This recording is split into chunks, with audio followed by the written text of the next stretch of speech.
La fortificació actual del castell de Montesa correspon a la reforma efectuada en època cristiana sobre la base de la fortificació musulmana, de la qual resten l'entrada, l'albacar i una primera referència documental al segle X.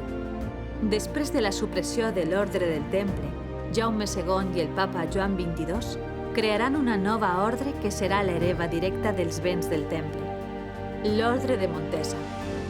En 1748, un terratrèmol va destruir gran part del castell-convent, obligant als 20 frares que solien residir allí a desplaçar-se a València.